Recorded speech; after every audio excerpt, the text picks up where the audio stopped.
Good morning, students. Okay, in the last class, we finished discussing about the production possibility curve. இல்லையா present production possibility curve பார்த்தோம் அதோட assumptions and the graph and then we discussed about how it is working.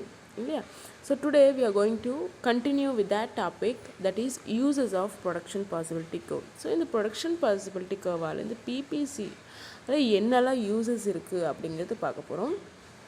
Okay, so the first use of production possibility curve is the problem of choice அப்படின்னு சொல்கிறாங்க. First point என்ன? Problem of choice. So problem of choice நமக்கு ஒரு சொசைட்டியில் நம்ம like எந்த ஒரு விஷயமா இருந்தாலும் நமக்கு வந்து ஒரு இதுக்கு வந்து நிறைய சாய்ஸஸ் இருக்கும் இல்லையா. Like we discussed in the last class discuss பண்ண மாதிரி like whether to produce more agricultural products R industrial goods அப்படின்னு பார்த்தோம். இது நம்ம அதிகமாக அக்ரிகல்ச்சர் மேலே கான்சன்ட்ரேஷன் பண்ணணுமா இல்லை இண்டஸ்ட்ரியல் கூட்ஸ் மேலே கான்சன்ட்ரேஷன் பண்ணணுமா அப்படிங்கிற ஒரு சுச்சுவேஷனுக்கு வரப்போ நம்ம மாதிரி like country like India, like we need to concentrate on agriculture first இல்லையா. so most of our economy's development is mainly depending upon our agriculture, so we need to go for agriculture goods. அதுக்கு நம்ம industry வந்து neglect பண்ணணும், ignore பண்ணணும் அப்படின்னு இல்லை. So first preference எதுக்கு கொடுக்குறோம் அப்படிங்கிறத பற்றி நமக்கு நிறைய கன்ஃபியூஷன்ஸ் இருக்கும். ஓகேவா, அந்த கன்ஃபியூஷன்ஸ் எல்லாம் கிளியர் பண்ணுறதுக்கு தான் நம்ம வந்து இந்த ப்ரொடக்ஷன் பாசிபிலிட்டி கர்வ் அப்படிங்கிற கான்செப்டை நம்ம வந்து யூஸ் பண்ணுறோம். ஓகேவா, ஃபஸ்ட்டு ப்ரிஃபரன்ஸ் எதுக்கு, ஃபஸ்ட்டு சாய்ஸ் எதுக்கு அப்படிங்கிற ஒரு கான்செப்டை வந்து கிளியர் பண்ணுறதுக்கு தான் we are using problem of choice. ஓகேவா, and then coming to second one, the notion of scarcity. so what is the meaning for notion meaning வந்து idea. so the idea of scarcity. so உங்களுக்கு எல்லாருக்குமே scarcityனா என்னன்னு தெரியும். scarcity meaning வந்து the goods or the resources which are available in a very limited quantity இல்லையா.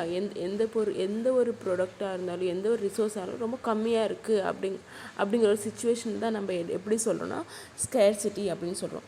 the idea of scarcity, like we know that every society possesses only specific amount of resources இல்லையா. நமக்கு வந்து எந்த ஒரு சொசைட்டியாக இருந்தாலும் நமக்கு வந்து ரிசோர்ஸஸ் நேச்சுரல் ரிசோர்ஸாக இருந்தாலும் எந்த ஒரு மேன்மேட் ரிசோர்ஸஸாக இருந்தாலும் அது வந்து ஒரு லிமிட்டடாக தான் இருக்கும் இல்லை, இன்ஃபைனட்டாக இருக்கும். எப்பயுமே எல்லா ரிசோர்ஸஸும் அவைலபிளாக இருக்கும் அப்படின்னு சொல்ல முடியாது. Like some resources will be available in very less or in some resources will available in moderate form இல்லையா. So it depends upon the type of resources. Okay, in that situation நம்ம வந்து like so which can be produced only limited amount of output even with the help of best technology. Okay அப்படின்னு சொல்கிறாங்க. ஓகேவா, so ஒவ்வொரு resources ஒவ்வொன்று வந்து ஒரு நல்ல பெஸ்ட் டெக்னாலஜி யூஸ் பண்ணி கம்மியாக ரிசோர்ஸஸ் இருந்தாலும் நம்ம வந்து அதிகமாக அவுட்புட் வந்து ப்ரொடியூஸ் பண்ண முடியும். So the economic scarcity is the best fact of life. the production possibility curve reflects the constraints imposed by the elements of economic scarcity. So இந்த எக்கனாமிக் ஸ்கேர்சிட்டி நம்மங்கிறது அது வந்து லைக் வெரி காமன் கான்செப்ட், ரொம்பவே காமனானது. ஏன்னா எல்லா resources வந்து ரொம்ப கம்மியாக இருக்கிறோம், லைக் சம்டைம்ஸ் ரொம்ப கம்மியாக இருக்கும் இல்லை ரொம்ப அதிகமாக இருக்கும். ஸோ இது வந்து ஒரு காமனான இது. இதோட லிமிட்டேஷன் கன்ஸ்ட்ரெயின்ஸோட மீனிங் வந்து லிமிட்டேஷன்ஸ். இதோட லிமிட்டேஷன்ஸ் என்ன அப்படிங்கிறத பற்றி தெரிஞ்சுக்கணுன்னா நம்ம வந்து இந்த ப்ரொடக்ஷன் பாசிபிலிட்டிக்கு வந்து நமக்கு வந்து படிக்கிறது ரொம்பவே ஒரு முக்கியமான விஷயம்.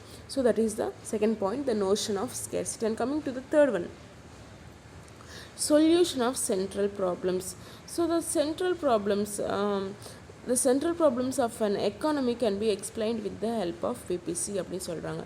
இது எல்லா அது எந்த மாதிரி ஒரு சென்ட்ரல் ப்ராப்ளம்ஸ் அப்படின்னு பார்த்தீங்கன்னா, the solution of problem of what to produce involves a decision regarding the choice of location and the production possibility curves. ஓகேவா, அப்படின்னா என்ன லைக் நம்ம வந்து சென்ட்ரல் ப்ராப்ளம் நம்ம என்ன படித்தோம், what to produce, how to produce and for whom to produce அப்படிங்கிறத பற்றி பார்த்தோம். அந்த மூணு தான் என்ன சொல்கிறது, the central and main problems. ஓகேவா, ஸோ இந்த சென்ட்ரல் ப்ராப்ளம் வந்து இந்த லைக் வாட் டு ப்ரொடியூஸ் அப்படிங்கிற ஒரு டெசிஷன் வந்து எதில் டிபெண்ட் ஆகிருக்கு அப்படின்னு பார்த்தீங்கன்னா, நம்மக்கிட்ட கிடைக்கிற ரிசோர்ஸஸ் மேலே தான் லைக் மெயினாக டிபெண்ட் ஆகிருக்கு. ஓகேவா? ஸோ அந்த ஒரு ரிசோர்ஸஸ் வந்து நம்மக்கிட்ட எவ்வளோ அவைலபிலிட்டியில் இருக்குது அப்படின்னு தெரிஞ்சுக்கிட்டு நம்ம according to that we need to act depending upon our resources. So இந்த ஒரு ப்ராப்ளம் வந்து இந்த ஒரு கன்ஃபியூஷன் வந்து நம்ம வந்து like through production possibility curve we can solve the problem of what to produce. okay, எப்படி கண்டுபிடிக்கும் அப்படின்னு பார்த்தீங்கன்னா, நம்ம வந்து லாஸ்ட்டு கிளாஸில் எக்ஸாம்பிள் பார்த்தோம் இல்லையா? So food and car, production of food and production of car, அதோட எக்ஸாம்பிள் பார்த்தோம். ஸோ நம்ம வந்து ஒவ்வொரு சுச்சுவேஷனில் வந்து நிறைய ஃபுட்டு ப்ரொடியூஸ் பண்ணுவோம். நிறைய ஃபுட் ப்ரொடியூஸ் பண்ணுறப்போ கார் மேனுஃபேக்சரிங்கை கம்மி பண்ணிடுவோம் இல்லையா? நிறைய கார் தான் வேணும் அப்படிங்கிற ஒரு சுச்சுவேஷனில் என்ன பண்ணுவோம், ஃபுட் ப்ரொடக்ஷன் வந்து கம்மி பண்ணிடுவோம். ஸோ இது வந்து நம்ம வந்து இது லைக் இந்த சாய்ஸ் பிட்வீன் டூ ப்ராடக்ட்ஸ் வந்து லைக் எப்படி சூஸ் பண்ணுறோன்னா based upon our points, like locus of points on the graph.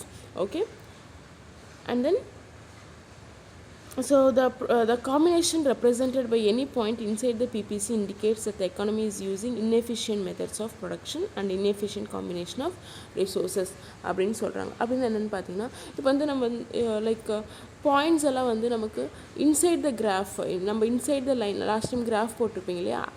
அந்த கிராஃப் லைனை விட இன்சைடில் வந்திருக்கு அப்படின்னு பார்த்தீங்கன்னா அதோட மீனிங் என்னென்னு பார்த்தீங்கன்னா, நம்ம வந்து ரொம்ப டெக்னாலஜியும் அப்புறம் ரிசோர்ஸஸ் வந்து ரொம்ப கம்மியாக யூஸ் பண்ணுறோம், ரொம்ப இன்னெஃபிஷியண்ட்டாக இருக்கும் அப்படிங்கிறது வந்து ரெப்ரசன்ட் பண்ணுது. Okay, if it is above that line, அந்த லைனை விட அபவாக இருந்துச்சுன்னா அதோட மீனிங் என்னென்னு பார்த்தீங்கன்னா, நம்ம அவுட்புட் வந்து ரொம்ப நிறையா இருக்குது, நம்ம நல்ல பெஸ்ட் டெக்னாலஜி யூஸ் பண்ணுறோம், நிறையா ரிசோர்ஸஸ் யூஸ் பண்ணுறோம் அப்படிங்கிறது வந்து இண்டிகேட் பண்ணுது. இதுதான் டிஃப்ரென்ஸு. ஓகேவா? ஸோ லைன் பிலோ இருந்துச்சுன்னா ரொம்ப like less output, we are using inefficient technologies and we are using very less resources. okay, above line இருந்துச்சுன்னா we are using best technology, we are getting highest output. so this is the difference. so இந்த central problem வந்து நம்ம வந்து central problem என்ன produce பண்ணுறது அப்படிங்கிறது கன்ஃபியூஷனே நமக்கு வந்து இந்த ப்ரொடக்ஷன் பாசிபிலிட்டி கர்வில் வந்து நம்ம கிளியர் பண்ணிக்கலாம். ஓகேவா? நம்ம வந்து நம்ம பெர்ஃபார்மன்ஸ் வந்து மெஷர் பண்ணிக்கலாம். நம்ம எக்கானமியில் வந்து நல்லா பெர்ஃபார்ம் பண்ணிகிட்ருக்கோமா, நல்ல ஒரு அவுட்புட் இருக்கா, நமக்கு எக்கானமியில் நல்ல டெவலப்மெண்ட் இருக்கா அப்படிங்கிறது ஒரு ப்ராப்ளம் வந்து அப்படிங்கிற